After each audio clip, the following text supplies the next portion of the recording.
É isso aí, Reclamers. Hoje, 16 de maio, começa mais um Reclame na Nova Brasil. Aquele programa que existe para mostrar que a propaganda e a comunicação tem muito mais a ver com a sua vida do que você imagina. É Toda isso aí, terça-feira eu tô aqui com a minha parceira Ju Trevisol, recebendo 2 entrevistados pra gente desenvolver conversas maravilhosas, não é isso, Ju? É isso mesmo. Lembrando que a gente está ao vivo no TikTok e no YouTube da Nova Brasil. Então entra lá, acompanha para ver aqui o nosso cantinho e curtir com a gente o que vai rolar nesse papo. E toda terça, 22 horas, na Nova Brasil FM para o Brasil todo. Assista aí a nossa conversa. É isso aí. Pra gente começar essa conversa, vamos colocar nossos entrevistados na roda? Vamos lá, Ju. eu vou começar pelo nosso convidado artístico. Calma aí, que nós temos aqui uma bio dele maravilhosa. Nosso convidado é uma potência.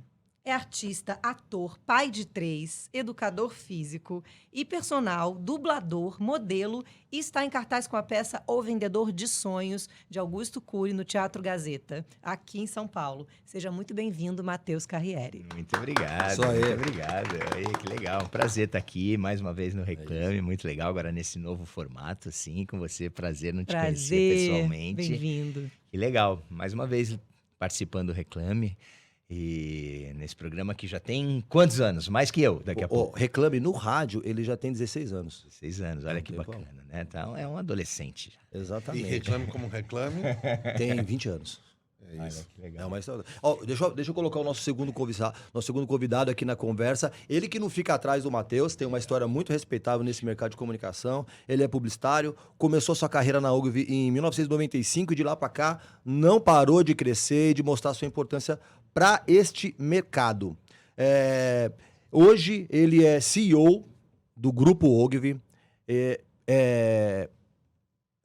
Agência David, você é fundador da Agência David. Para quem não sabe, David Ogilvy é um dos maiores publicitários do mundo. A Agência Ogilvy mereceu ter esse nome, tem feito jus a esse legado importante pra caramba. E aí, depois de quanto tempo que você montou a Agência David e a existência do A grupo? David tem 11 anos. Não, mas e o grupo Ogilvy? O grupo Ogilvy, ixi, precisa de cola, tem mais tempo que o Reclame. Acho que no Brasil, juntou com a Standard, isso desde o final dos anos 50 e 60. Aí foi Standard Ogilvy, e a partir de 89, se não me engano, ficou só Ogilvy, 89, 90. Eu entrei lá em 95 e tamo aí. Desde o ano 1 do Reclame a gente já tá aí. É isso aí. Luiz Fernando Musa, essa estrela que vai contar um pouco da história da propaganda e contar um pouco da sua relação com comunicação e com entretenimento também. Para começar essa conversa, Musa, por que publicidade? Por que não basquete, por exemplo, já que você tem quase 2 metros de altura, ou esporte, que é uma coisa natural para quem é alto? Eu até tentei, viu? Assim, eu fui federado em vôlei, basquete, nadei e tal, mas preguiça, bicho. Não, e publicidade entrou assim na minha vida. Eu morava no Brooklyn, na época ali da Berrine, que era uma grande... ali não era o que é hoje, né? E eu tinha um tio-avô que começou como ascensorista numa agência. E ele era padrinho, ele era padrinho do meu irmão. E eu via ele 1, 2 vezes por ano. E era o cara, um moleque ali, simples. A gente tinha uma família, tipo, pai físico, mãe professora e tal. Ele chegava com histórias, assim, o comercial tal, aquilo ficou na minha cabeça. E nessa época... Isso com que idade? Você tinha que idade? Eu tinha 6, 7 anos de idade. E eu via ele 1, 2 vezes por ano, Augusto de Ângelo. E ele foi de ascensorista e terminou a carreira dele, presidente da Thomson, depois de 50 anos trabalhando lá. De ascensorista a presidente da Thomson? Ele foi um dos primórdios aí da Como ele chama? Augusto de Ângelo, seu Augusto de Ângelo. E era meu tio-avô, parente mesmo e tal. Então ele contava essas histórias. E ao mesmo tempo, naquela época a gente assistia televisão, as séries, tinha Feiticeira. Para quem não conhece, que era o Bill Witch, tem até o filme. E a Samantha, que era a feiticeira, o marido dela trabalhava numa agência de publicidade. Então a história paralela era sempre ela usando magia para resolver um problema da agência. Sempre a história rodava em cima dela, da Tabata, que era a menininha. A filha dela, né? A filha dela, a mãe, etc. Mas a história paralela sempre tinha dentro do episódio um rabichozinho que ela usava magia para resolver um problema dentro de uma agência de propaganda. Então essas duas coisas me fizeram sonhar. Então, assim, eu nunca, real, assim, eu até brinco com meus filhos tal, e converso, e nunca tive dúvida. Eu assistia televisão ver assistir propaganda, né? Então eu falei, eu quero ser publicitário, quero trabalhar com propaganda e tal. E foi assim, essas duas coisas. Eu tinha uma referência mais ou menos perto, em casa, e tinha essa coisa assim. Então foi muito lúdico. Então, estamos falando aí da década de 70. Aí você tem clássicos, tipo Dedê Dream, né? Nossa, animação. Matheus deve lembrar. Sim, Bala não. de Leite Kids, né? A melhor bala que há. Roda Baleiro, atenção. Roda Baleiro, Eu fui uma atenção. das crianças que fazia muito comercial nessa época. Anos 70, 80, eu fiz muito comercial. Minha mãe me pegava e me levava para fazer comercial. Aproveita para contar pra gente, muita então, desse coisa. início de trajetória, né? O que Foi que é? uma estrela infantil. Eu fui dessas crianças prodígio, assim, né? Minha mãe... Eu fui Bebê Johnson, né? Tinha o concurso do Bebê Johnson, desde essa época. E minha mãe me levava para fazer comercial e a maioria dos brinquedos que eu tive na vida foram de comerciais que eu fiz, de caixas de brinquedos, o autorama do Copersucar Fittipaldi, eu tava na caixa. E você já gostava? Quem Você gostava? nunca Ou era aquela desejou? coisa que a mãe Quem e o pai... nunca, né? Nem todo mundo teve, mas todo mundo Eu, quis. por exemplo, não tive, hein? Não, eu lembro até hoje ir em Interlagos tirar a foto do lado do Copersucar, do lado do Emerson e do Ilcinho, né? Porque era... E minha mãe encheu o saco da produção e eu ganhei aquele autorama, assim. E eu gostava, e foi assim que eu comecei, né? E junto com isso, comecei a fazer teatro infantil e depois veio a primeira novela na extinta TV Tupi. Eu tinha 7 anos de idade, mas até então eu fazia muito comercial. Então eu lembro de todas essas Dedê Dream, Bala de Roda Baleiro, atenção, essas... Quando o baleiro parar, põe a mão. Pega a bala mais gostosa do planeta. É uma época que marcou, então né? essas... Pelo menos a nossa geração. Eu lembro muito desses comerciais, porque eu fazia, eu tava nesse meio, nesse circuito, assim, de fazer muito comercial de tudo, assim, né? E da Transbrasil, a primeira vez que eu viajei de avião foi fazendo um comercial da Transbrasil, na época, né? Nem existe mais a Transbrasil, mas enfim. Foi desse jeito que eu fiz a maioria das primeiras coisas na vida, assim, foi fazendo comercial. Não, ia comentar que a propaganda tá tão na minha vida que eu entrei na ONG fazendo uma propaganda de eu mesmo, né? Porque eu mandei um currículo, eu já trabalhava no mercado, eu já trabalhava em agências menores. Quais agências você trabalhou antes da... Cara, eu trabalhei... Vocês não vão... Nem existe mais. Aquele tio-avô que eu falei, ele era da mesma época do seu Renato Castelo Branco, que fundou a CBBA, que era na Rebouças ali, na Avenida Rebouças. E eu fui trabalhar depois numa agência que era do filho dele, do Irã Castelo Branco. Comecei ali. Trabalhei com o mercado imobiliário, depois eu trabalhei numa house da Coelho da Fonseca. Tem muito prédio ali em Perdizes e tal, que quem deu nome aos prédios, né? Às vezes tem a fase italiana, a fase francesa, é tudo meu ali, os nomes, sabe? Edifício, Chateau, qualquer coisa, ou Parque, qualquer coisa, a gente fez muito isso. Eu dei uma plantinha no Dia das Mães, né? Anúncio de jornal, deu uma plantinha nesse Dia das Mães, você botava ali o mapinha do... Comecei cedo. E aí, para entrar na ONG, eu mandei para umas... Na época não tinha internet, não tinha telefone, não tinha nada. Procurei no anuário o nome e os endereços das principais agências. E aí eu estava um dia folheando um anuário, tinha uma ilustração, que era uma galera tentando escalar o Pão de Açúcar no Rio de Janeiro, todo mundo de terno e gravata. E no alto, assim, tinha o bondinho, né, do Pão de Açúcar e um cara dando tchau. Aí eu falei, porra, olhei aquela imagem, eu falei, é isso, eu escaneei o negócio, não tinha, nessa época já tinha computador. E aí eu botei nesse bonde, sirvo até café, e no nome e dentro do bondinho eu botei o nome de umas 10 agências na época, né? O MAP, Salles, Norton, que era aqui perto também. Peguei as 10 maiores e mandei, porque eu estava ali no mercado fora. E você não tinha RH, você não tinha como acessar um determinado...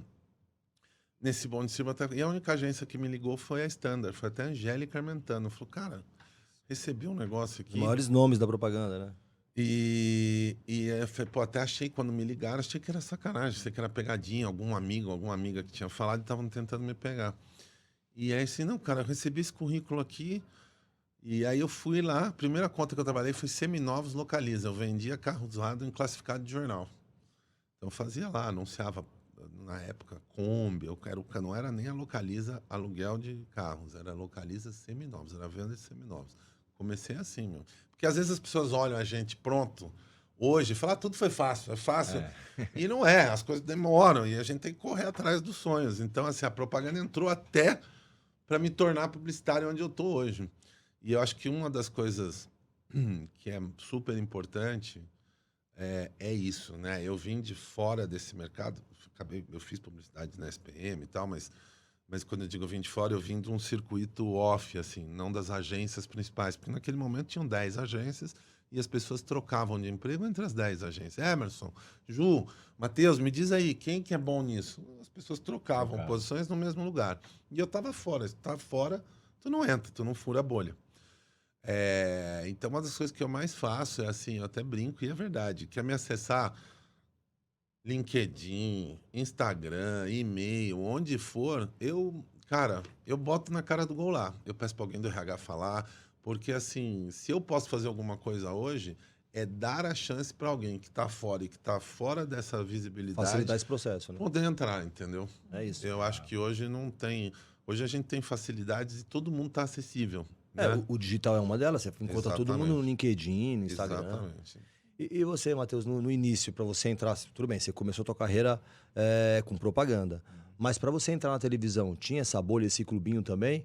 Ou você já tinha alguém lá dentro, um padrinho? Não, na verdade, para mim foi tudo muito fácil, assim, né? Na verdade, foi tudo acontecendo, sem eu nem esperar muito, assim. Eu nem tinha esse sonho, né? Foi acontecendo, porque no começo era brincadeira, eu ia, fazia, gostava, minha mãe me levava... Se divertia? Me divertia. Minha mãe levava meus irmãos também, eles não gostavam e eles não seguiram. Eu curtia, eu gostava daquele ambiente, gostava de gravar, gostava de pegar um texto, decorar, gostava de ficar esperando para gravar, gostava de ir para o teatro ensaiar, gostava do dia que tinha teatro, eu gostava, né? Me divertia. E aí, naturalmente, mas não pensava nisso como profissão ainda, né? Não pensava nisso. Na adolescência, né? Quando vem, naturalmente, você começa a estudar, começa a pensar no vestibular, começa a pensar no dinheiro que fica para você, né? Numa certa idade, os cachês passaram a ficar mais comigo e menos com a minha mãe, com meu pai, né? No começo. Que idade foi isso aí? Isso foi, acho que foi para 12, 13 anos. Quando você começa a namorar, começa a querer sair com as namoradinhas, começa a sair com os amigos, começa a querer comprar o som para colocar no seu quarto. Eu lembro que... Mãe, esse cachê aqui vai ficar para mim porque eu vou comprar aquele 3-em-1 para colocar no meu quarto. Surgiram necessidades. Né? E aí eu comecei a perceber, não, eu tô trabalhando, o dinheiro fica comigo então agora, né? E nesse meio tempo, meu pai começou a ficar um pouco melhor de vida também, não precisava mais do meu cachê, quando a gente era criança, precisava um pouco mais, a gente ajudou e tal.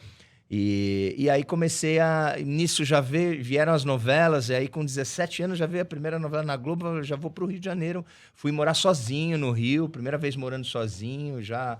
E 17 aí, anos. Com 17 anos, pai, mãe, vou pro Rio, né? Não vou, tá tudo bem? Vai, filho, nossa...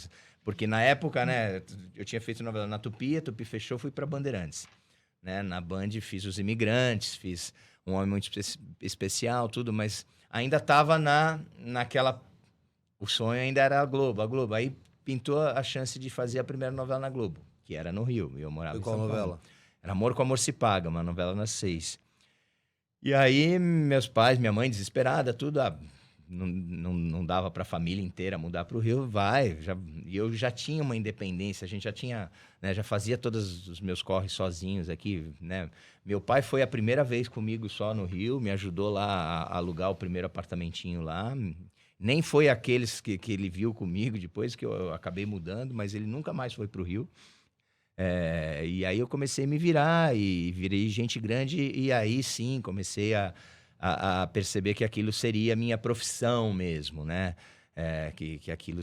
Aí comecei a estudar efetivamente mais, comecei a fazer mais teatro, porque no começo muita televisão, e as coisas de teatro não dava muito tempo, então até os 17 eu fiz muita televisão e pouco teatro, e teatro só infantil. E aí, a partir daí, eu senti necessidade de fazer mais teatro, de começar a aceitar mais os convites para fazer teatro, estudar mais, a ficar mais na roda com os atores. E aí, comecei a encarar mais seriamente como profissão mesmo, né? Vi que aquilo era o meu ganha-pão. Mas no começo foi bem brincadeira e bem né? Era o que me dava grana na época, era o que era gostoso de fazer. Era divertido e não a sua profissão mesmo.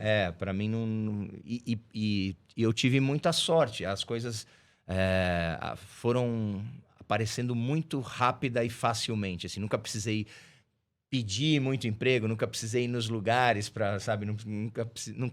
Talvez isso até eu não aprendi a fazer um networking, sabe? Nunca precisei ir frequentar, nunca. As coisas iam acontecendo, acabava um trabalho, já tinha outro, acabava uma novela. E foi uma época assim, quando a gente vai crescendo, né? Então você muda, a gente mudava fisicamente, né? Então você já podia emendar uma novela na outra, quase fazendo um personagem mais velho, né? Eu fiz Os Imigrantes, eu fiz 2 fases dos Imigrantes. Fazendo criança e na outra fase já fazia um adolescente. Então, na mesma novela, eu fiz 2 personagens. 2 cachês? Né?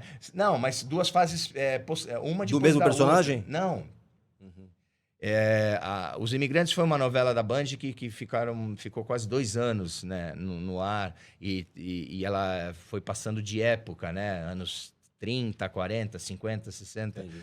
E aí eu comecei, a primeira fase, eu era criança, usava calça curta, tudo era do núcleo dos espanhóis. Foi a segunda fase, aí passou a terceira fase. Na quarta fase, eu já dei aquela espichada, cresci, virei adolescente, entendi, né? E aí fui chamado de novo para fazer outro personagem, né? No núcleo português, né?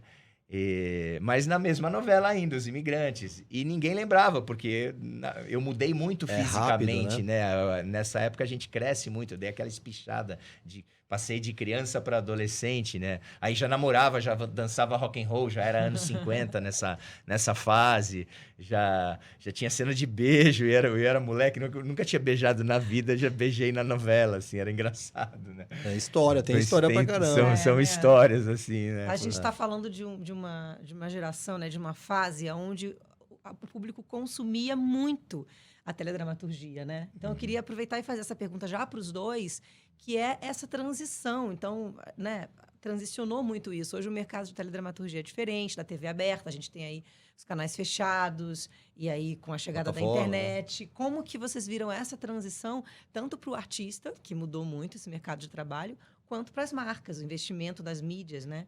Da escolha das mídias para as marcas? Eu acho que a gente tem que... Primeiro, achar que isso... Primeiro que é legal, né? Primeiro que a gente está aprendendo enquanto as coisas acontecem. Acho que é a primeira coisa. Quem quiser escrever um livro hoje sobre alguma coisa na nossa área, seja em comunicação, etc., esse livro lançou o livro, está velho já. Já não vale mais. Está em movimento. Então, né? a gente tem que saber que o que a gente precisa hoje é que a gente está numa montanha-russa, então a gente precisa ter humildade de aprender. Então, quando a gente olha nessa época, você tinha basicamente o quê? TV aberta, outdoor, jornal e revista. Era isso. E às vezes, assim, quando eu era moleque, eu tinha 4 canais na televisão. 4, 5 canais na televisão. E a própria chegada da televisão já era... Então você assistia o que passava. Quando a gente lembra desses comerciais e todo mundo lembra, é porque todo mundo só tinha aquilo para ver. Ou você assistia aquilo ou nada, né? Era aquilo que... Então você tinha... Você estava ali assistindo o que era ofertado. Hoje, o mais bacana é a gente entender que tem espaço para tudo. E, por exemplo, eu gosto de basquete, né? A gente estava falando aqui. Meu filho também gosta. Só que eu, quando assistia basquete, eu parava na frente da televisão, aonde estivesse passando, e assistia o jogo. Hoje, ele sabe tanto ou mais do basquete, só que ele vê já os cortes no dia seguinte. Ele não precisa assistir o jogo. Ele vê enquanto o jogo acontece, placar, e no dia seguinte ele já vê o corte. Então, hoje, quando você tem um produto... Pode ser uma novela, pode ser um reality, pode ser o que for. Você já tem que pensar em formatos diferentes, em diferentes plataformas e mais ainda, públicos diferentes. Se a gente for pegar o futebol, por exemplo, tem muita gente que fala, porque eu gosto do futebol exibido e narrado de tal maneira. Tá bom, você aprendeu assim, você se acostumou assim. Agora tem outras pessoas que consomem também a mesma coisa que chama futebol de um jeito diferente. Exatamente. E aí você cai naquela coisa de entender as diferenças. E não é que o meu jeito de assistir futebol é melhor ou pior que o seu. O seu pode ser só os cortes, o meu pode ser assistir o jogo ao vivo, mas está todo mundo consumindo futebol. Então, quando você tem um programa na televisão, ou quando você tem uma novela, ou quando você faz uma série, ideal. A gente pode aprender um pouco também, né? Tem que fazer, aprender esse mundo. Você já pensa não só nos formatos, até nesta linguagem, pensando que não é muitas vezes a mesma pessoa que vai assistir aquilo. Eventualmente, esse programa aqui na rádio tem uma comunidade ouvindo. No TikTok vai falar com uma outra audiência. E no YouTube outra ainda. E não necessariamente é o mesmo programa. E não necessariamente eles vão ver a entrevista inteira, eventualmente. Então, eu acho que é entender que a gente hoje não tem mais a prerrogativa da totalidade, assim, eu vou exibir isso e um número enorme de pessoas vão ver, e eu vou exibir isso porque isto é assim. Cravar o jeito certo de fazer assim, acho que não tem jeito certo. Tem o que cada formato e pessoas que vão consumir. A mesma coisa, seja o futebol, o teatro, por exemplo, ou o programa tal, a série tal, de que forma? Eventualmente vai ser Tem o conta. Quantas vezes tiveram. Quantas crianças, meus filhos, moleques, tiveram contato com o futebol primeiro no videogame? No FIFA. Então, assim, para eles, o Thiago Leifert e o Caio Ribeiro eram os caras que faziam a narração e os comentários no jogo. Não é o Galvão Bueno, né? Entendeu? O Cazé, o fenômeno do Cazé na última Copa do Mundo, o que não quer dizer que o Cazé é o futuro, o Galvão é o passado. O que quer dizer que são pessoas diferentes, formatos diferentes e todo mundo consumindo futebol. Então também essa proliferação de formatos e de plataformas também dá a chance de mais gente ter acesso e gostar e se relacionar de maneiras diferentes. Acho que é um pouco por aí. E, de novo, não estou cravando nada, só estou narrando como é o mundo hoje. Né? E não adianta a gente falar vai ser assim ou vai ser assado. A gente tem que fazer, cara. Se espera também, igual acho que com o rádio já aconteceu isso várias vezes durante a história, né? E pode ser que aconteça com a TV aberta também, né? Por vários momentos a gente fala, puta, isso vai acabar com o rádio vai acabar. E o rádio não acaba, né? Vai mudando, vai se reinventando, vai se reinventando e as pessoas continuam escutando rádio de outras maneiras, em outros formatos, ou tem ainda o público do rádio. E agora a gente começa a fazer isso com a TV aberta. Não, a TV aberta, né, vai acabar, porque agora tem esse formato, tem o outro formato, tem... Mas você vê que ainda assim, quando você faz um produto legal na TV aberta, ainda pega. Né? Tem outros formatos, outros públicos, outros jeitos de assistir. Né? A novela das 9 é assistida às 9 por muita gente ainda, mas já é assistida em outros horários, de outras maneiras, por várias outras pessoas. E é a questão de ir acostumando e modificando. E para o ator, para o artista, abrir o leque é sempre muito legal. É mais trabalho, né? É se adaptando, é se reinventando, é o jeito de buscar trabalho também mudou muito, né? Você tem que se modernizar. Hoje em dia, e eu estava falando que se no começo foi tudo muito fácil para mim, depois vai chegando a idade e tudo começa a ficar muito mais difícil. Esse é outro detalhe, então, hoje, né? Então a gente começa a ter que aprender a se virar um pouco mais. Então, não adianta ficar reclamando, agora para ser escalado eu preciso ter um Instagram forte. Não adianta ficar reclamando disso. Então vamos fortalecer aí. Vamos arregaçar as mangas e deixar meu Instagram mais convidativo. Porque se eu tiver na balança lá concorrendo com outro ator e esse ator tiver um Instagram mais forte que eu, esse cara vai levar vantagem. Então não adianta eu ficar chorando isso ou ficar reclamando. Eu tenho mais talento que ele. Não, vamos lá tentar fazer o que eu... Mas eu escutei... auxiliar meu ponto forte. Vou tentar fazer do meu Instagram um Instagram um pouco melhor. Que tá muito... a última vez que a gente se falou, você já tem uma presença 3 vezes maior. Você tem 1,5 milhão de seguidores, que é bastante, vamos combinar. Tem que aprender, estou aprendendo a fazer isso. E eu acho que tem uma coisa, eu escutei isso até de um ator, não vem ao caso o nome dele, muito, muito, muito grande. E a gente estava num jantar e alguém perguntou, mas não te incomoda, eventualmente, alguém que surgiu agora e, de repente, você está contracenando com essa pessoa? Então, a pessoa surgiu, não tem uma história, uma bagagem, ele falou, cara, sabe o quê? Não me atrapalha em nada. Sabe por quê? Porque eu olho a carreira como uma coisa longa. Ele pode estar fazendo essa novela agora, mas se ele não for bom, ele não vai ficar. Ele não vai ficar. O próprio mercado... Simples assim, né? Simples assim. Então, assim, e não precisa ser ator. Pode ser qualquer coisa. A gente perdeu um pouco essa referência de tempo nas coisas. As coisas tomam tempo. Você encontrar um marceneiro que ganha a vida dele como marceneiro há 20 anos, ele é bom fazendo aquilo. Pode ser um pintor de parede, pode ser... Assim, e isso toma tempo. Então, eu acho que é isso. Às vezes, a gente está num mundo muito rápido, que as coisas acontecem num dia e somem no outro. O sucesso é mais efêmero do que nunca, mas a consistência, que é um valor que a gente está perdendo. Né? Às vezes, assim, o sucesso de hoje, explode hoje, todo mundo ouviu. Não, não é todo mundo ouviu. Vamos ver qual é o segundo, vamos ver o que vem amanhã. Então, acho que tem uma coisa que a gente não pode perder de vista, que é a história da consistência. É fazer, depois fazer de novo e ir fazendo. E é isso que é a trajetória. Acho que as pessoas têm que ter isso, porque está todo mundo quase que buscando o boom imediato. O boom imediato. E não é para todo mundo que vai acontecer isso. Nem todo mundo vai ganhar o reality A, ou perder o reality B, ou acontecer alguma coisa. Então, assim, acho que a gente tem que ter só um cuidado de como é que também a gente, nesse mundo, prepara essas gerações novas para entender que as coisas... A consistência é um valor importante. É isso. Pessoal, a gente está recebendo aqui o Matheus Carriere, ator, influenciador, modelo, personal trainer, mais um monte de coisa que a gente vai explorar aqui. E o Fernando Musa, CEO do Grupo Ogilvy.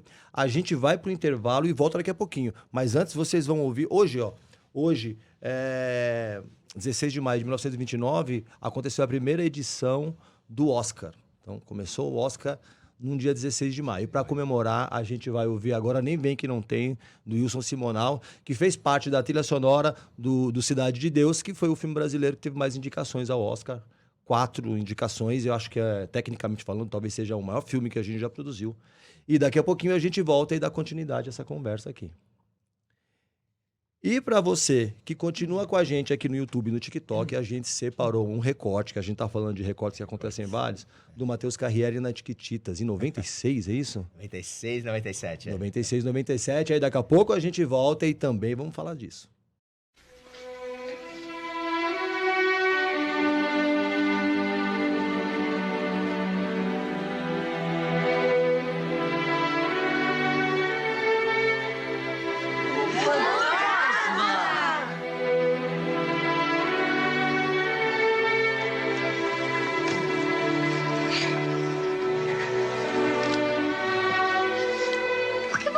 Máscara fantasma pra dar poderes, senão pra que ele ia usar?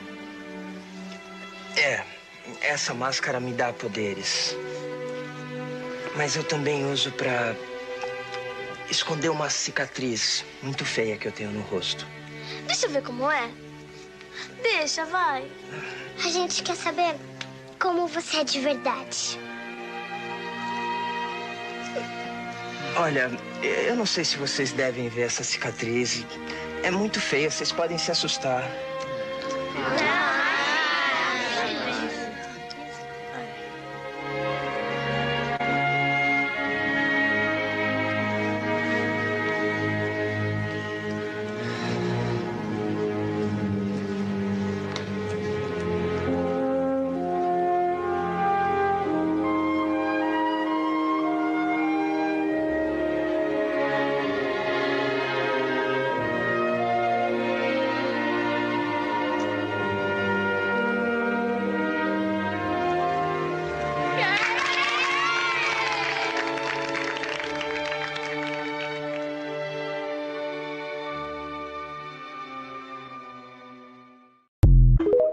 No ar, o que embala, que ilumina, dá saudade e faz sorrir.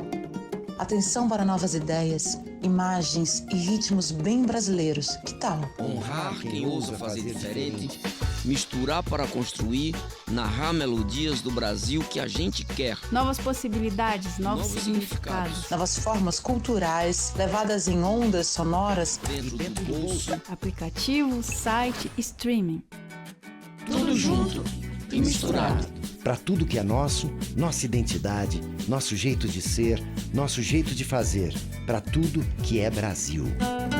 Nova Brasil. Mais moderna. Mais brasileira.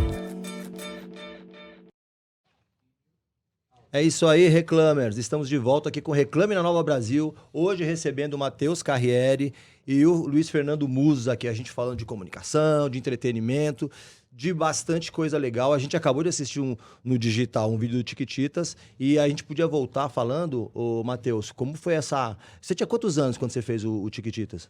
Chiquititas eu tinha 30 e poucos anos, eu acho. E o que isso... Já tem 25 anos. Completou 25 anos de Chiquititas. E o que isso mudou na tua... Foi o primeiro conteúdo voltado para crianças? Para criança, sim, né? Eu, adulto, voltado para criança, sim. Porque até então, os programas infantis que eu tinha feito, eu era criança.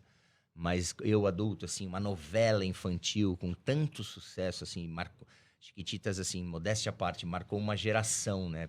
As pessoas que têm 30 e poucos anos hoje, né? Minha esposa, né, que vai fazer 40 essa semana, ela me assistiu nas Chiquititas, assim, né? Ela cresceu vendo Chiquititas. Então a gente marcou uma geração. E eu era um dos pais, né, das Chiquititas. Eu era adulto. Imagina as crianças que fizeram Chiquititas, né? Fernanda Souza, Carla Dias, o Pierre Bittencourt, um grande elenco, né? ali. As crianças que hoje são adultos, né? Eu já era adulto quando fiz. Eu fazia o pai da Fernandinha Souza, o pai da Mili. Então marcou uma geração e eu tenho muito orgulho disso, assim, né? Foi um trabalho muito prazeroso, assim, por vários motivos, né? E morar na Argentina, passar 2 anos num país diferente, aprender efetivamente outro idioma, né? Trabalhar com outras pessoas, porque o elenco era brasileiro, mas... Tem que conviver com argentinos também. Não, sim, e é louco, né? Porque a gente tinha esse preconceito, né? Com a gente. Tô brincando, claro. Não, sim, mas só não pode falar com ele sobre futebol, o resto era uma delícia, né? A gente fez muito, eu fiz muito amigo lá, né? Foi difícil voltar, foi difícil ir embora, assim, quando acabou, assim, foi difícil falar tchau para todo mundo, a despedida de lá foi difícil.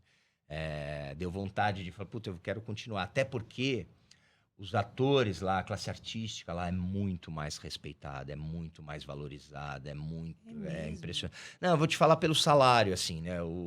Porque lá tinha Chiquititas Brasil, Chiquititas Argentina e Chiquititas México. Todas, 3 elencos diferentes, todas gravando lá no estúdio da Telefé, em temporadas diferentes, eles gravam novela lá por temporadas também, igual série. Eles aproveitam isso lá, e cada um passando nos seus respectivos países, né?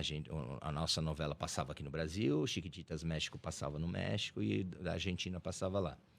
E os mesmos personagens. E aí, assim, a gente se conversava e a gente sabia Trocava. o quanto cada um ganhava, né? O elenco brasileiro era o que ganhava menos. E a gente ganhava, e eu vou te falar... Ganhava bem pra cá, né? Foi o meu maior salário em televisão. Nossa. Eu nunca ganhei tanto, né, trabalhando em televisão, porque eu ganhava em real aqui do SBT, ganhava em dólar lá da Telefé. Juntando tudo, foi meu maior salário em televisão.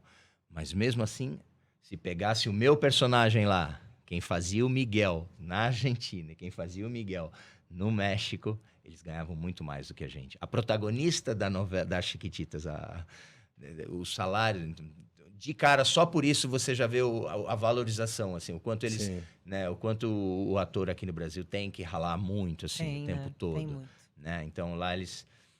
então foi muito legal perceber isso. Então deu vontade de continuar, vou continuar aqui na Argentina, vou fazer novela. Chegou a pensar nisso. Cheguei a pensar nisso, assim, né? Mas... E eu tentava falar muito o castelhano, né? De cancheiro, né? Tentar pegar o sotaque para não...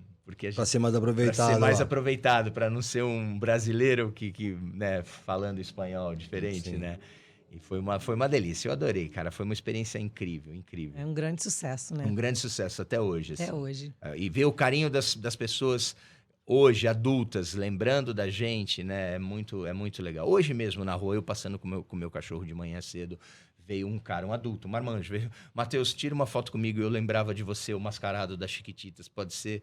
E o marmanjão lembrou de Marcou mim. A vida. Marcou a vida. Do cara. Deixa eu aproveitar isso. Você vê, esse é um projeto que marcou a sua vida e eu quero aproveitar e falar aqui do Musa do ano de 2013, que foi um ano que marcou não só a UGV, mas também marcou a propaganda brasileira, que foi um ano que você teve um desempenho... A agência teve um desempenho fantástico no Festival de Cannes, que é o maior festival de comunicação, de criatividade do mundo. O que mudou na sua vida depois disso? Porque eu sei que a cobrança também foi grande. Não, mas mudou tudo, na verdade. Então, conta pra o trabalho o ano da sua vida? Não sei. Não, acho que assim, o ano da minha vida, os anos da minha vida... Falando profissional, né? Mas eu acho que assim, é difícil, porque assim... Você pode ser o ano da minha vida, pode ser o dia que a Angélica me ligou e me botou na Ogilvy. Sim. Entendeu? E que eu fiz a entrevista lá e entrei.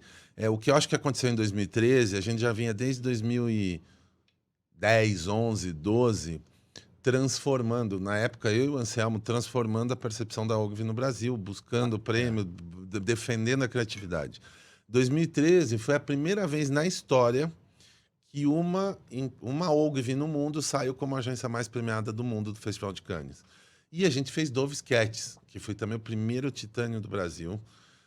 E acho que até hoje, numa época que a internet ainda estava um pouquinho mais a vapor, foi o filme mais assistido, mais compartilhado, que foi uma campanha que acho que mudou a vida de muita gente. A galera que estava ali naquela época, eu, Anselmo, Fábio, Hugo, Diego, tá todo mundo Beto em algum Rodrigues. lugar do mundo, tá todo mundo fazendo alguma coisa. Foi uma galera que se juntou, falou, vamos fazer. Dudu Capixaba, todo mundo tá em alguma agência, em algum lugar do Hugo mundo. Veiga. Então, o Hugo The QQA, isso o aí, Diego, Diego, todos esses caras, assim, que eu acho que é essa coisa, quando você junta um time, tem momentos que você encontra as pessoas que transformam vidas, né? O Denis Cacaso, o Fred, não dá para falar. Então, de 2012 a 2023, pegando só a Ogilvy, eu acho que a gente vem consistentemente entregando criatividade no final da linha, sendo premiado ou não, tendo trabalho relevante. E por conta dessa época de 2013 e dessa performance, a gente falou, porra, vamos montar uma agência.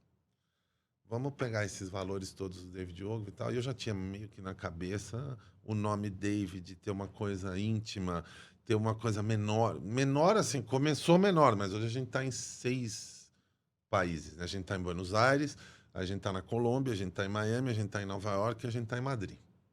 6 países não, a gente tem 6 e São Paulo. E fazendo aí Burger King, Mondelez, Toyota, enfim, eu acabei ficando com um pé lá e um pé cá, né? Então, executivo, eu tô aqui do lado da Ogilvy, e a David é parte do grupo da PP, então é parte da Ogilvy, mas eu acabo tendo essa vida meio maluca e me relacionando com esses dois lados. Mas eu acho que e a gente tem que saber reconhecer que, assim, o trabalho transforma, as pessoas que você se encontra transformam você. A atmosfera construída foi fantástica. Mas eu acho que é isso. Acho que é essa crença na criatividade. A crença, e o Matheus falando da Argentina, o mercado argentino ele nasce do cinema. O mercado brasileiro ele vem muito mais da televisão. E isso tem mudanças na própria televisão argentina, na formação de ator argentino, no próprio mercado publicitário argentino. Um argentino fazendo um roteiro, é quase que ele decupando uma cena para cinema. É cinema mesmo, Então, acho que a gente tem que entender essas nuances. E outra coisa, a gente fala muito de diversidade hoje, a mais necessária possível, que todas as empresas precisam ter, né? Não só uma agência de propaganda. Isso serve para o rádio, isso serve para a Unilever, isso serve para todo mundo. Esta diversidade de inclusão social, etc. Mas tem uma diversidade que o Brasil ficou para trás e está mudando um pouco isso, que é a diversidade cultural mesmo, de gente de fora, desta troca. Quer dizer, ele está contando aqui que há 25 anos ele estava gravando com a versão dele do metaverso mexicano e Argentina, e esta troca com certeza influenciou em alguma coisa nas Chiquititas Brasil, assim como os atores brasileiros influenciaram a versão mexicana e a versão argentina, seja o que for, mas eu acho que a gente precisa disso, porque o Brasil, como é muito grande, eu, por exemplo, minha família, eu adotei Limeira como minha cidade de nascimento. Não é dos meus avós e tal, mas... E às vezes a gente sai do interior ou sai de um lugar e... cheguei em São Paulo, dei certo em São Paulo. O Brasil é muito grande como mercado. Então você se força menos a sair. Se você pega Argentina, você pega países menores, a própria Espanha, você tem que cruzar a fronteira. E ao cruzar a fronteira, você traz mais referências e te ajuda a entender essa diferença que para nós é o molho da criatividade, vem daí. Né? Pode ser a diferença social, por isso que você precisa ter gente de todo tipo e de todo jeito, mas também a diferença cultural, entender as dores de cada um e a história de cada um. E eu acho que isso a publicidade brasileira pegou aí nos últimos 10, 15 anos mais forte, tanto porque os brasileiros saíram, que era uma coisa muito rara você ver brasileiro saindo, agora argentino, espanhol, etc., todo mundo estava fora. E também essa volta, e também importar, trazer a galera para cá. Quanto mais troca a gente tiver, acho que melhora tudo. Sim. E a gente, já que a gente falou disso, de diversidade, né, também, então, estendo essa pergunta para o Matheus, né, de como Você apresentou um programa também, né? Com a temática Sim, LGBT, lá era atrás, Comando G. era o Comando G, é verdade. É verdade. Tem coisa que a gente até esquece das coisas. Era o Comando G, né? Que era Gazeta, né? que era na Na Gazeta. Gazeta. E já né? comunicava também, Já- já que falava era- de diversidade, que de inclusão, já trazia essa temática. Eu tenho, assim, um orgulho de participar de alguns embriões, assim, que dava voz para uma galera que não tinha voz na época, né? E eu tenho orgulho de ter participado disso, né? Do Comando G, e que mostrava, fazia matérias, né? Sobre as coisas que estavam começando, assim, né? Que chocava, parecia meio marginal na época, tanto é que passava sábado, meia-noite, né? Sim. Que era, Quando esse horário não era era um prime, né? assunto, né? Que às vezes as pessoas ficavam desconfortáveis, né? De ver, né? De falar sobre homossexuais na TV, assim, né? Era louco isso, né? Muito, muito. E graças a Deus isso, né? Mas na época, né? Tudo isso, a gente fala muito sobre essas coisas, assim, e eu me preocupo sempre em datar as coisas, né? Porque parece uma coisa boba ou antiga, mas para a época, né? Datando aquilo, como era o mundo, né? E a gente fala, e eu vivi muito, você também, eu acho, anos 80 e 90 foram anos muito loucos, né, cara? Então, se você coloca tudo que aconteceu nesse contexto de anos 80 e 90, né, tudo que acontecia e o que não acontecia, e você datar isso daí, a coisa ganha uma importância diferente, né? E o Comando G, na verdade, teve essa importância, como a G Magazine também, né? A G Magazine parece, né, as pessoas falam de um jeito jocoso às vezes, né? Porque era uma revista que mostrava o nu masculino. Que na época, né, não tinha, na verdade. Era né? meio tabu, né? Era um grande tabu. E hoje em dia também, na internet, hoje o acesso é tudo muito mais fácil, né? Mas para a época foi muito pioneiro, né? E além dos ensaios, claro, que tinha que ter, como a Playboy tinha um ensaio das mulheres, né? A parte editorial era muito legal. Mostrava, né? Dava voz, né? Para uma galera que precisava disso, que se sentiu acolhido com aquilo, né? Representado de alguma forma, né? E aí a coisa foi num crescente tudo. Essa oportunidade de trabalhar com esse universo, tanto na TV quanto na revista mesmo, que era mais voltada para esse perfil, te ajudou quando você teve esse seu processo na tua família, com a tua filha Francesca, que ficou em dúvida em qual orientação sexual ela adotar? Isso ajudou você de alguma forma? Porque uma coisa é você fazer a televisão, outra coisa é você viver isso na sua família. Como isso te ajudou nessa conversa? Eu acho que desde do começo, assim, trabalhar com arte já me ajudou de cara, né? Vamos falar assim, desde pequeno eu convivi com uma galera mais liberal, mais cabeça aberta, mais sem tanto preconceito. Por quê? Mas não existiam homossexuais em outras áreas? Claro que existem. Mas os artistas recebiam, né, sempre... Era um ambiente onde as pessoas se sentiam mais livres, mais à vontade para viver a sua sexualidade ou demonstrar o que eram de verdade, não se sentiam tão... não sentiam tanta necessidade de se esconder, como no ambiente entre advogados, ou entre médicos, ou no ambiente em outras áreas, né? Em outras áreas. Então, desde criança, eu trabalhando em televisão, trabalhando em teatro, convivi com uma galera mais... Isso, para mim, já foi legal. Ver que... É normal. É normal, assim, e é engraçado. Hoje em dia, falar que é normal já é esquisito, né? Porque a gente nem devia mais se preocupar com isso, né? Claro. Né? Mas eu já percebi isso desde criança, que isso não tem importância nenhuma, né? Tem o hétero legal, o hétero canalha. Tem o homossexual legal, o homossexual canalha. Né? São pessoas. Né? Tem o homem legal, a mulher legal, o homem canalha, a mulher canalha. São pessoas, depende de gênero, de orientação sexual, do que que o cara tem no meio das pernas. E o que ela faz com aquilo também não diz respeito a ninguém.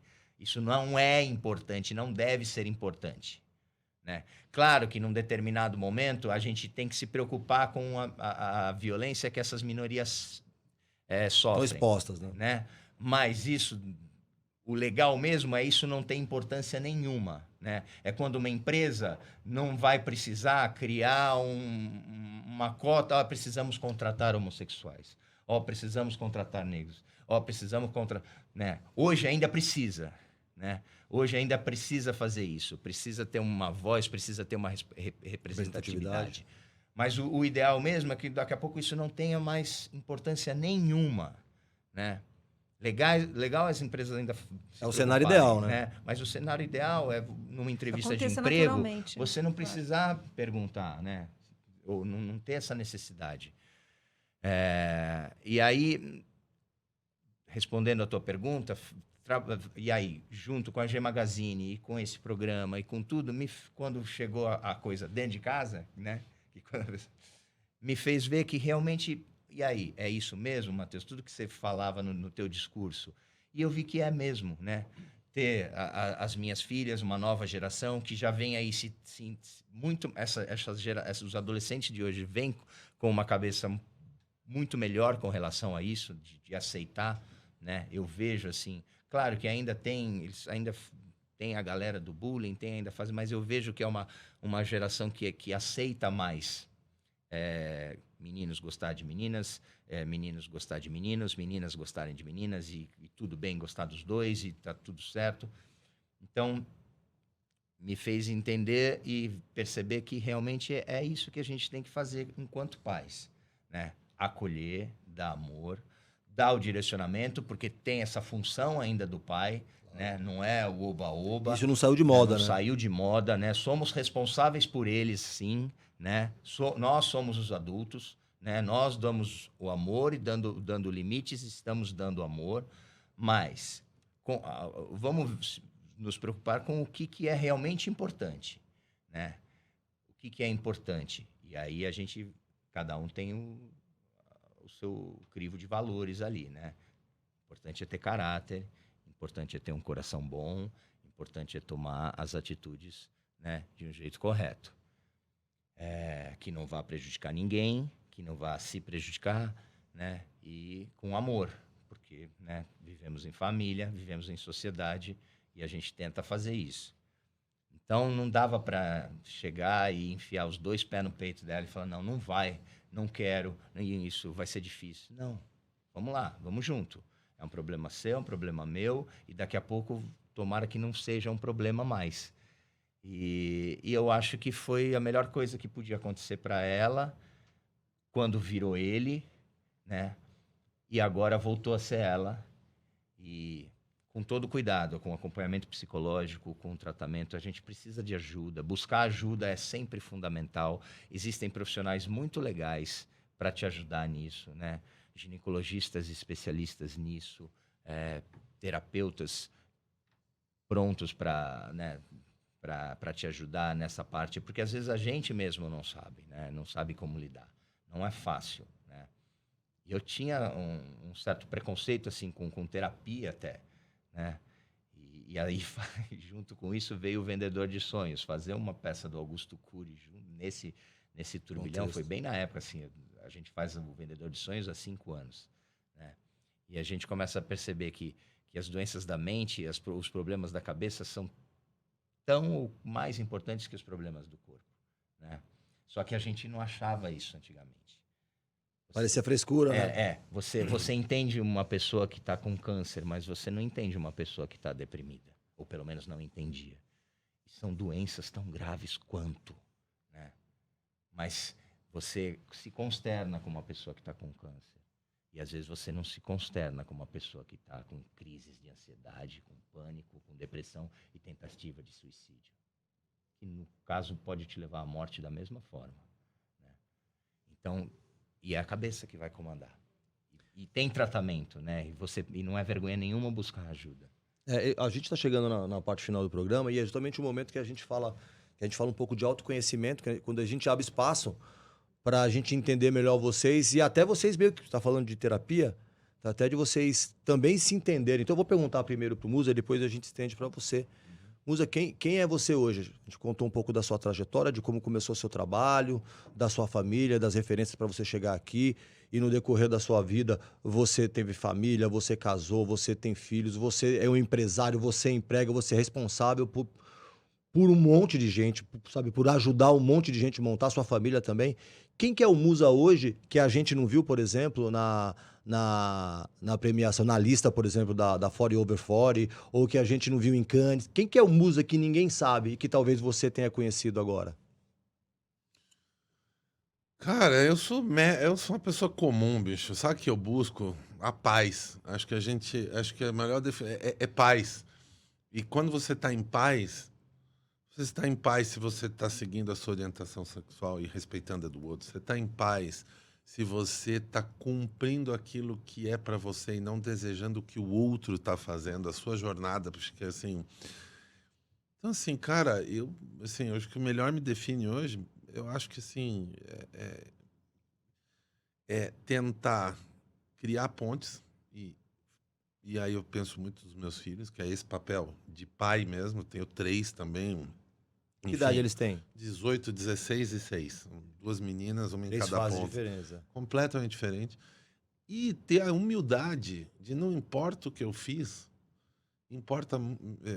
isso me fez me fez conhecer mais de pessoas, só. Porque a gente está aprendendo todo dia. A gente é irreal, a gente tem... E com cada um. E o que me pega mais hoje são pessoas que têm a chance de falar, ou que têm a chance de influenciar. E vamos lá, e estão cagando regra, bicho. Não dá mais pra gente cagar regra sobre nada. Não dá. E o mundo é muito sobre isso. A gente tava aqui no intervalo falando um pouco de rede social. Sabe? Acho que, assim, eu procuro tentar mostrar para os meus filhos, assim, esquece. Não se importa tanto com o julgamento dos outros. Não julgue tanto, porque a tua trajetória é tua, cara. E a gente é ótimo de julgar, só quem vai dormir com o barulho é a pessoa. E quantas... Porra, não vou lembrar o nome do livro. Eu estava lendo um livro, acho que se chama Essentials. Essencial, tal. Quantas decisões na sua vida você não tomou a partir de algo que você sentiu, mas você está tomando a partir da expectativa do outro. E aí tu vai ver, você pode ter vivido uma vida inteira onde você não tocou com a sua verdade, daí essa questão da terapia e da questão da cabeça hoje em dia. Porque então as minhas decisões hoje, cara, o que o Matheus, a Rafa, o Emerson, a Ju vão achar? Não sei, mas eu estou em paz com elas, com as decisões. E aí eu sigo, porque assim, tem que servir para mim, não sendo ruim para o outro. Não prejudicando ninguém.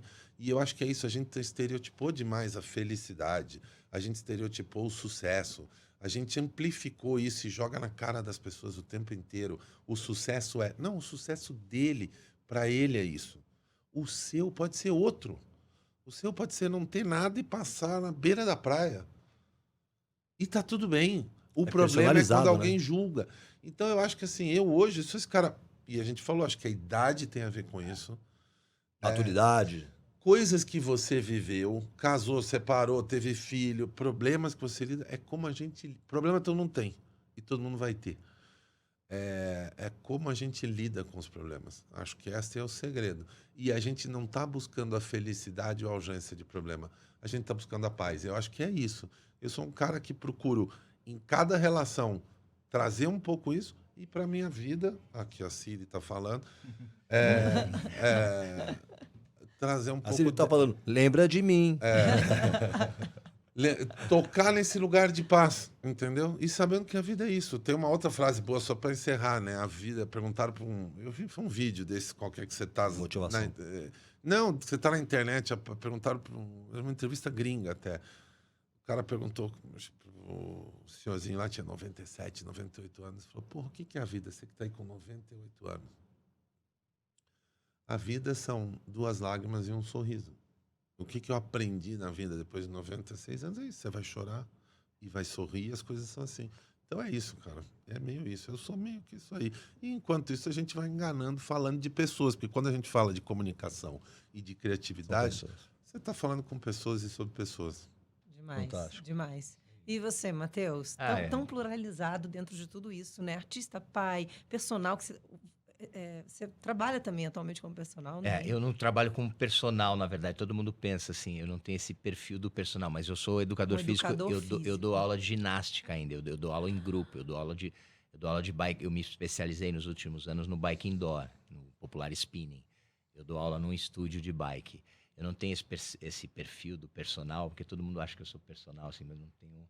Eu gosto como ator, gosto de estar no palco, sempre gostei da aula em grupo. Então, quando eu me formei em educação física, eu dava aula de ginástica aeróbica, depois de street dance. E quando chegou o spinning, né, o bike indoor no Brasil, aí me especializei nisso. Então eu dou aula num estúdio de bike até hoje, gosto, né? E é uma atividade de formação acadêmica. Eu sou formado em educação física e pós-graduado em técnico de futebol. Uau! Essa é a minha formação acadêmica. Quem assim, que é esse Matheus hoje, com tudo isso? Então, assim, muito da coisa que o Musa falou é por aí. Eu acho que a gente tem... Quantos anos você tem?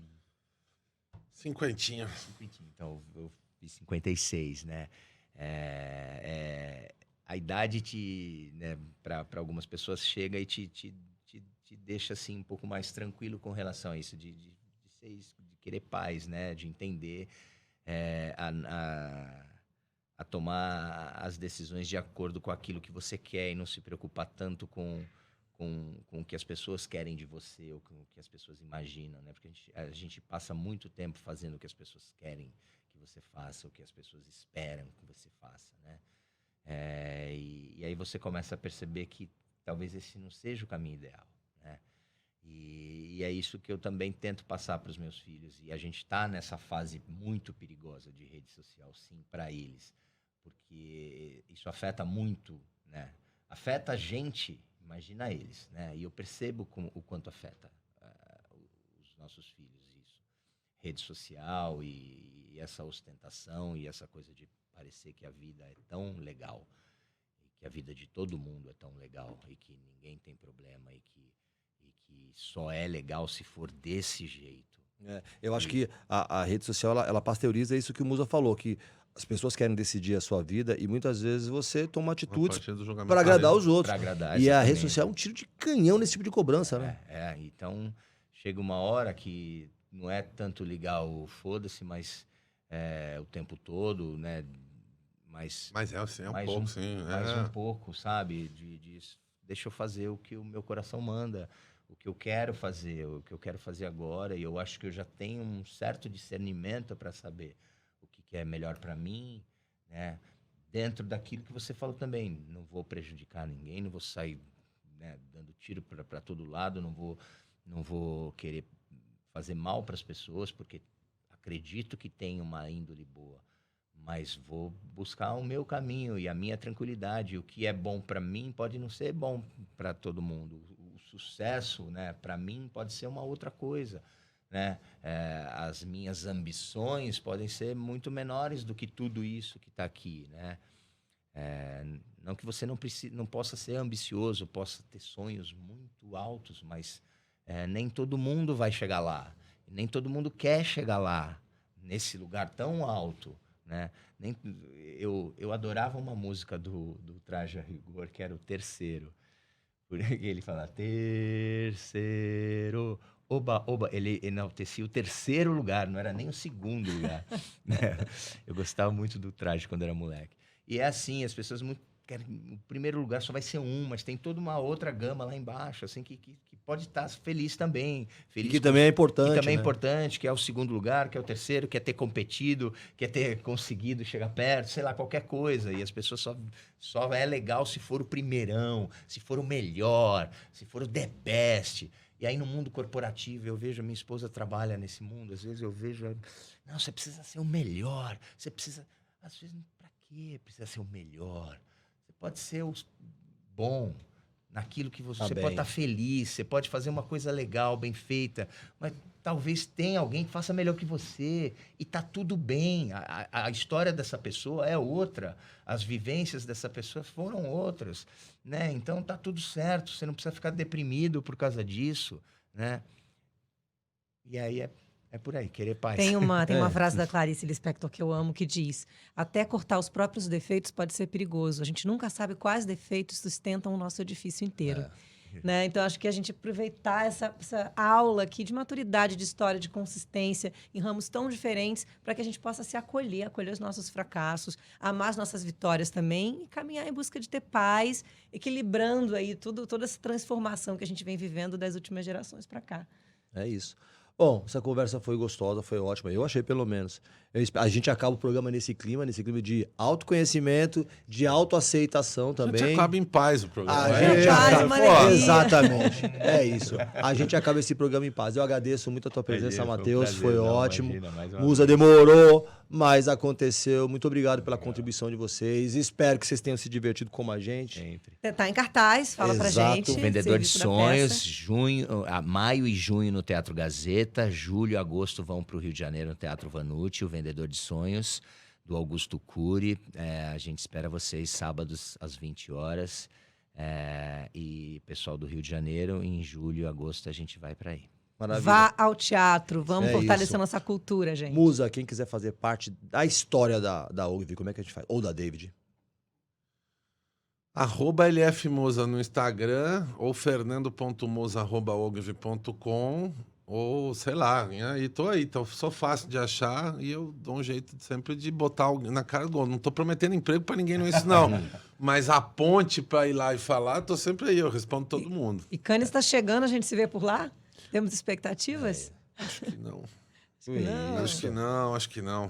Não sei, eu talvez vá aí de 19 a 21, vamos ver. Mas eu tenho um compromisso a partir de 22, 23 de junho, pessoal, junto com um amigo, inclusive. Então, assim, é importante pro amigo. E aí, talvez, Cannes, eu faça uma versão curta, mas a David vai estar lá e vai estar bem. Ótimo. E a Ogilvy também. É isso. Gente, muito obrigado pela companhia. Não se esqueçam que esse conteúdo amanhã já vai estar no Spotify, ele continua no YouTube, no TikTok e na Nova Brasil FM até terça-feira que vem. Até terça, pessoal. Beijo. Tchau.